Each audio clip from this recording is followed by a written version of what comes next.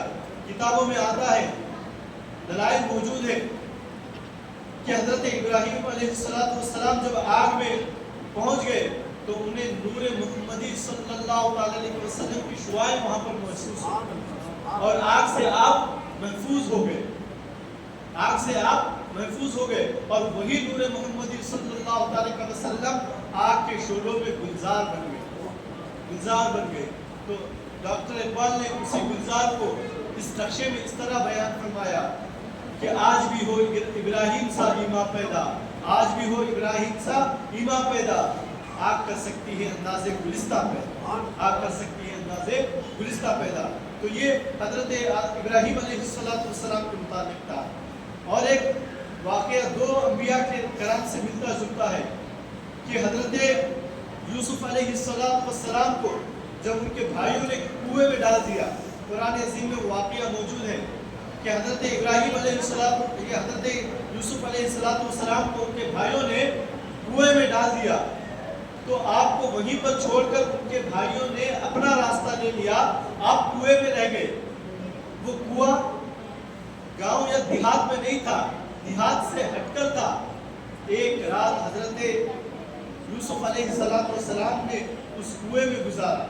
کتابوں میں آتا ہے کہ حضرت یوسف علیہ السلام کو جب ان کے بھائیوں نے کنویں میں ڈال دیا، عصر کا وہ وقت تھا، عصر کے وقت ان کے بھائی کنویں میں ڈال کر جو ہے وہ چلے گئے، تو جیسے ہی سفیدی غائب ہونے لگی، رات کا اندھیرا اپنی اندھیری کو چھانے لگا، تو حضرت یوسف علیہ السلام کے پاس نور محمدی صلی اللہ علیہ وسلم کا نور جو ہے جلوہ ہو گیا، اور پوری رات حضرت یوسف علیہ السلام نور محمدی صلی اللہ علیہ وسلم کی روشنی میں گزار گئے۔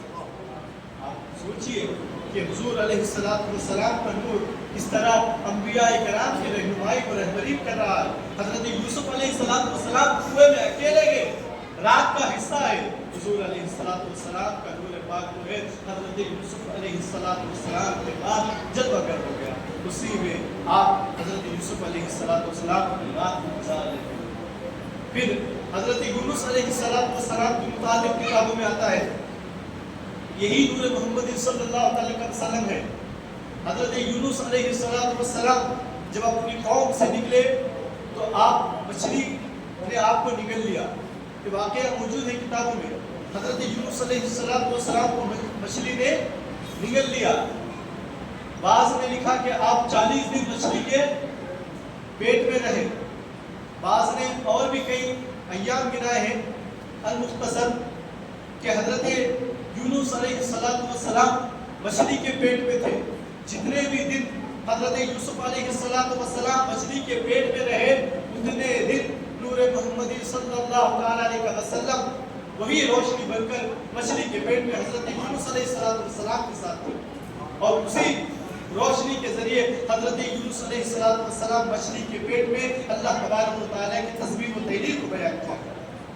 دیکھیے اللہ تبارک و تعالیٰ نے حضور علیہ السلام کے نور سے انبیاء کرام علیہ السلام کو منور فرمایا، اور جہاں انبیاء کرام رہے وہاں پر نور محمد صلی اللہ علیہ وسلم ان کے ساتھ۔ اسی لیے تو اللہ تبارک و تعالیٰ پاک ذریتوں سے، پاک لوگوں سے اس نور کو منتقل فرماتا رہا۔ وہ نور آدم علیہ السلام کے ذریعے منتقل ہوتے ہوتے ہوتے حضرت عبداللہ رضی اللہ تعالیٰ عنہ کے ذریعے حضرت آمنہ سلام اللہ علیہا کے مقدس وطن پاک تک پہنچا۔ نور وہ ہے، ہم صرف ہمارے آقا علیہ السلام کو نور نہیں مانتے، بلکہ نور بخشنے والے آقا بھی مانتے ہیں، نور پہنچانے والے آقا بھی مانتے ہیں۔ کتابوں میں آتا ہے کہ دو صحابی رسول جو نابینا تھے وہ اکثر مدینہ شریف میں کم آیا کرتے تھے. آنکھ کی بصارت جانے کی وجہ سے وہ کم آیا کرتے تھے, یا کسی کے سہارے سے وہ مسجد نبی شریف میں آتے اور حضور علیہ السلام کے پیچھے نمازوں کو ادا کیا کرتے تھے, اور کسی کے سہارے ہی وہ اپنے گھر کو چلے جاتے تھے. لیکن کچھ معاملات ایسے ہو گئے کہ وہ صحابی رسول دونوں صحابیات مسجد نبی شریف میں آ گئے اور حضور علیہ السلام سے گفتگو کرنے لگے.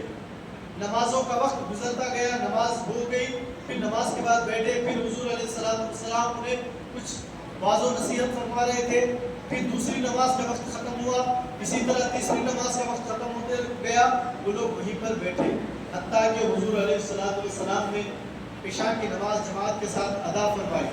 اب وہ دونوں صحابی کو اپنے اپنے گھروں پر جانا تھا اور سہارے کا انتظام ختم ہو چکا تھا. لوگ صحابہ اپنی اپنی مصروفیات کی بنا پر جا چکے تھے, وہ دونوں صحابی جو ہے وہی موجود تھے. چنانچہ وہ دونوں صحابی رسول اپنی جگہ سے جب اپنے گھر جانے کے لیے اٹھے مسجد نبی شریف سے, حضور علیہ السلام کے کرتے مبارک کا کچھ حصہ ان دونوں سے مسح ہوا. کیا ہوا؟ ان دونوں کے حصے سے مسح ہوا. تو کتابوں میں آتا ہے کہ وہ دونوں جیسے ہی مسجد نبی شریف سے اپنے اپنے گھر جانے کے لیے نکلے تو ان دونوں میں سے ایک کا بدن چمکنے لگا, روشنی آنے لگی, اور وہ دونوں صحابی اسی ایک روشنی سے اپنے اپنے راستے کو طے کرنے لگے. کچھ دور جانے کے بعد اب دونوں صحابیوں کا راستہ علیحدہ ہو گیا, جدا ہو گیا. کتابوں میں آتا ہے کہ جب دوسرے صحابی اپنے حجرے کی طرف یا اپنے گھر کی طرف بڑھتے تو ان کا بھی جو ہے بدن روشنی سے منور تھا, اور وہ صحابی رسول بھی اسی روشنی کے ساتھ اپنے گھر کی طرف چلنے لگے. تو میں نے کہا تھا کہ حضور علیہ السلام کو امت محمدیہ اور عقائد اہل سنت میں صرف نور ہی نہیں مانا جاتا بلکہ نور بخشنے والے آقا بھی مانا جاتا ہے. حضور علیہ السلام کے حصے کا کچھ حصہ صحابیوں پر ٹچ ہو گیا, اس سے مسح ہو گیا, تو آپ کے بدن بھی جو ہے چمکنے لگے, جس سے صحابیوں نے اپنے اپنے گھر کا راستہ لے لیا اور اپنے اپنے گھر کے راستے کو چلنے لگے. درود پاک پڑھے. اللہم صلی علی سیدنا و نبینا و حبیبنا محمد و علی محمد و بارک وسلم. صلاۃ و سلام علیک یا رسول اللہ صلی اللہ علیہ وسلم. پیارے, جیسا کہ اللہ تبارک و تعالیٰ نے قرآن عظیم میں فرمایا, قد جاءکم من اللہ نور و کتاب مبین, تحقیق کہ اللہ کی جانب سے تمہارے پاس ایک نور اور ایک روشن کتاب آئی ہے. نور سے مراد حضور علیہ السلام کی ذات والا صفات ہے. اللہ کے رسول صلی اللہ علیہ وسلم نور بھی ہے اور نوری بشر بھی ہے. نور بھی ہے اور نوری بشر بھی ہے. وہ بشریت لبادے میں سراسر نور ہے. نور ہے جس نے حضور علیہ السلام کو جیسے پایا, اس نے حضور علیہ السلام کو ویسے ہی دیکھا, ویسے ہی پایا. صحابہ نے نور کو نور کے جیسا دیکھا تو انہیں ہر چیز میں حضور علیہ السلام کے رخ زیبا میں نور نظر آیا. جس چیز میں دیکھا حضور علیہ السلام کو, اس حصے میں نور کو پایا, حضور کے نور کو پایا. بظاہر شکل و صورت میں تو بشری لبادے میں تھے حضور علیہ السلام, لیکن حقیقت میں جسم و جسمانیت کے اندر جو ہے وہ حضور علیہ السلام کا نور مبارک جلوہ بار تھا. حضرت صدیق اکبر رضی اللہ تعالیٰ عنہ فرماتے ہیں کہ میں نے حضور علیہ السلام کو جب بھی اپنے عشق سے دیکھا, میں نے حضور کے نور کو حضور کے سامنے پایا. اب دیکھیے کون فرما رہے, جو انبیاء کے بعد کائنات میں جس کا مقام مرتبہ سب سے بڑا.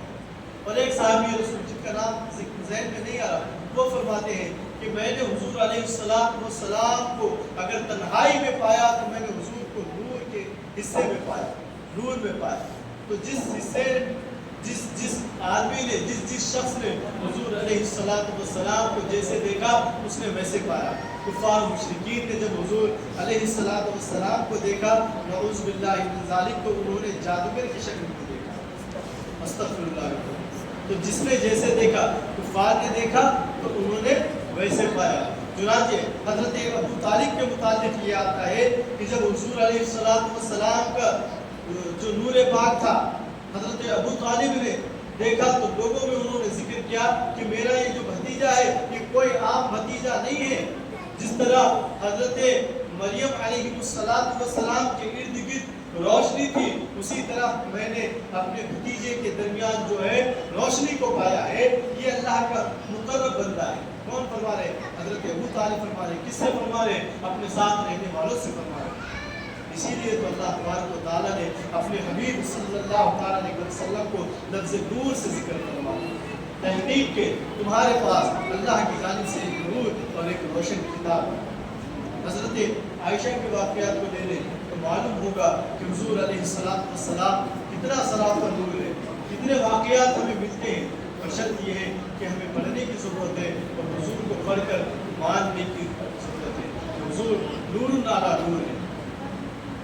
حضرت عثمان غنی رضی اللہ تعالیٰ عنہ کے نکاح میں جب حضور علیہ السلام کی 2 شہزادیاں آئیں تو حضرت عثمان ذو النورین رضی اللہ تعالیٰ عنہ کو وہ نور نصیب ہوا. تو شاعر نے کیا خوب کہا، نور کی سرکار سے پایا ہے دوشالہ نور کا. نور کی سرکار سے پایا ہے دوشالہ نور کا، وہ مبارک تم کو ذو النورین جوڑا نور کا. تو یہ وہی نور ہے حضور علیہ السلام کے حضور علیہ السلام کا یہ وہ نور ہے جو حضور علیہ السلام کی اولاد و امجاد میں منتقل ہوا. کبھی حضرت رقیہ سلام اللہ علیہ، کبھی حضرت زینب سلام اللہ علیہ، کبھی حضرت ام کلثوم سلام اللہ علیہ، پھر آخر میں وہ نور سیدہ فاطمہ الزہرا طیبہ طاہرہ کے بدن مبارکہ میں منتقل ہو گیا. پھر وہی نور جو ہے حسنین کریمین رضی اللہ تعالیٰ عنہ کی عکاسی کرتا ہوا نظر آتا ہے. سراپا نور تو نہیں لیکن وہی نور کی شفاعت حضرت حسنین کریمین میں ملتی ہے. آپ نے حضرت سے کئی مرتبہ سنا ہے کہ حضور علیہ السلام کے ظاہری وصال کے بعد جب صحابہ کو حضور کو دیکھنا ہوتا تو وہ کس کو کھڑے کر دیا کرتے تھے؟ حسنین کریمین کو کھڑا کر دیا کرتے تھے نا. تو کیا تھا وہی نور پاک علیہ السلام کی شفاعت ان دونوں سے شہزادگان میں موجود تھی. ابھی تو صحابہ وہی نور پاک کو جو حضور کے ظاہری زمانے میں دیکھا کرتے تھے حضور علیہ السلام کے ظاہری وصال کے بعد حضرت حسنین کریمین کے اندر دیکھا کرتے تھے. پھر وہی نور منتقل ہوتا ہوا جو بھی شہزادگان ہیں ان تک منتقل ہوتا رہا. کئی اولیاء کرام کے واقعات کو آپ بڑے معلوم ہوگا کہ جہاں روشنی نہیں تھی اولیاء کرام نے اپنے ذکر سے اپنے تلاوتوں سے اس روشنی کو جو ہے لوگوں میں پھیلایا ہے. حضرت پیران پیر کے واقعات کو پڑھیں معلوم ہوگا کہ حضرت پیران پیر کا جو عرفانی سفر ہے وہ نور محمدی صلی اللہ علیہ وسلم کی عکاسی کرتا ہے، وہ گواہی دیتا ہے. اسی طرح شہنشاہ ہندوستان حضرت خواجہ غریب نواز رضی اللہ تعالیٰ عنہ جب ہندوستان کی سرزمین پر تشریف لائے لوگوں نے جب آپ کو دیکھا تو آپ کے چہرے کو دیکھ کر کیا سمجھا؟ وہی نور مبارک صلی اللہ علیہ وسلم کی ایک شعاع آپ کے چہرے مبارک پر روشن تھی. اسی کو دیکھ کر جو ہے لوگوں نے کلمہ پڑھنا شروع کیا، آپ کے قریب آنا شروع کیا. اسی طرح وہ وہی نور کے جلوے جو ہے بزرگان دین تک منتقل ہوتے رہے. پھر اللہ تبارک و تعالیٰ نے جب چاہا اپنے حبیب کے نور کو جو ہے اپنے قریب بلا لیا اور حضور علیہ السلام کا وہ نور جو ہے اللہ تبارک و تعالیٰ تک کے قریب پہنچ گیا. اب جو نور کا کچھ حصہ ہے وہ اللہ تبارک و تعالیٰ جب چاہے جسے چاہے اسے اس کا حصہ عطا فرماتا ہے. تبھی جا کر وہ اللہ تبارک و تعالیٰ کے مقرب بندے بنتے ہیں، قربیت مولا حاصل ہوتی ہے. تو یہی نور پاک علیہ السلام کا فیضان تھا کہ اتنے لوگوں نے جو ہے نور کو محسوس کیا. اللہ تعالیٰ کی بارگاہ میں دعا کروں مولا تبارک و تعالیٰ ہم سب کو کہنے سننے زیادہ عمل کرنے کی توفیق عطا فرمائے. حضور علیہ السلام کے نور پاک کے حصے کا کچھ حصہ ہم فقیروں کو بھی اللہ تبارک و تعالیٰ عطا فرمائے. استغفر اللہ استغفر اللہ استغفر اللہ ربی من کل ذنب واتوب الیہ.